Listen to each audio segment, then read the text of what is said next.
Buford Springs is a cave diving site in central Florida at the Chesa-Huitzca Wildlife Area located in Hernando County.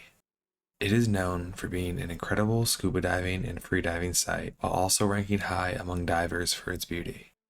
Just like the Eagle's Nest and a few other nearby caves, Buford Springs has brought thousands of divers to Florida and has been a very popular dive site over the turn of the century. While the upper swimming area is very small, the caves underneath are considered to be mostly an advanced scuba diving site. On any given day, you won't see many non-divers head out to Buford Springs, as this cave system, like many others in the area, have taken the lives of some who have ventured into them. On June 22, 2022, Hernando County Sheriff's Office received a call to their 911 operating system. The screaming teenagers on the line were reporting a potential drowning in the Buford Springs cave system.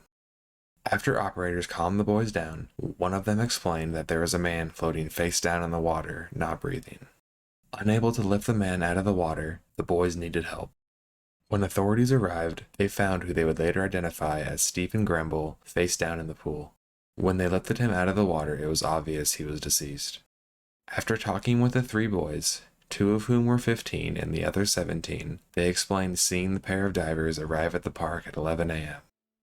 Gearing up for their scuba dive, they talked to the boys for a brief moment before dipping below the surface.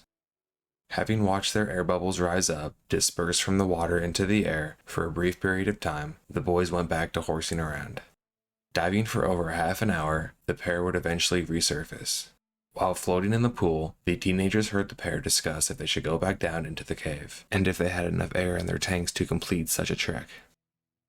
Also overhearing that one of the men believed that he had a possible air leak in his tank, after investigating their equipment and making sure they were good to go, the pair dived back down for further exploration. But just after 10 minutes, Stephen was found floating to the surface.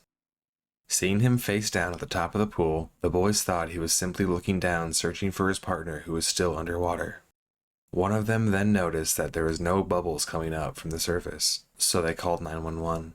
They did swim over to check on him, and after flipping him over, they got no response and moved him towards the dock. The three boys were unable to lift him out of the water onto the wooden platform, so they were forced to wait for authorities.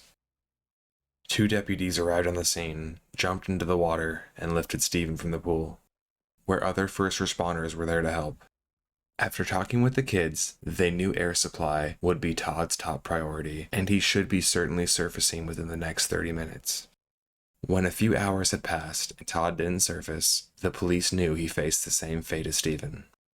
They then called the International Underwater Cave Rescue and Recovery Team.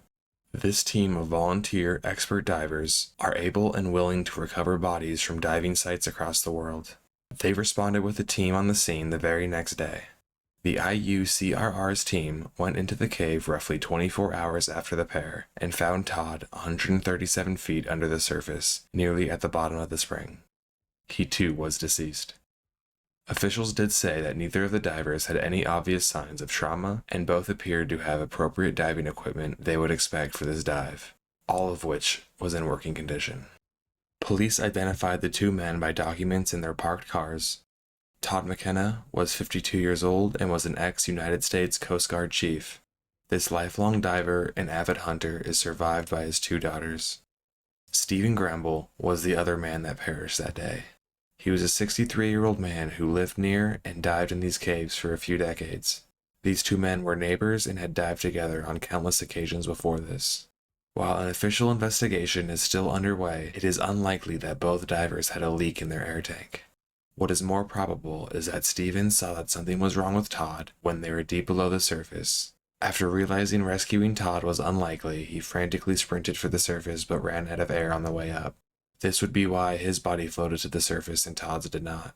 While this is a poorly educated guess, it does seem at least possible based on the facts that are publicly available. The Florida Fish and Wildlife Commission calls cave diving one of the world's most deadliest sports. In a guide to its Chesa-Huitzca Wildlife Management Area, the Florida Fish and Wildlife Commission calls cave diving one of the world's most deadliest sports. The organization also notes that Buford Springs' 167-foot descent has also claimed many lives due to its hazardous conditions. These conditions include lack of light, distance from the surface, and a need for specialized equipment, noting that many experienced cave divers have perished here. While this tragic event only happened a few weeks ago, it is important for us to remember how necessary equipment management and safety is when you are diving deep underwater. Unfortunately, this caught up with Stephen and Todd that day. That is the story of the 2022 Buford Springs cave disaster. If you want to hear more scary, fascinating stories, make sure to check out last week's video.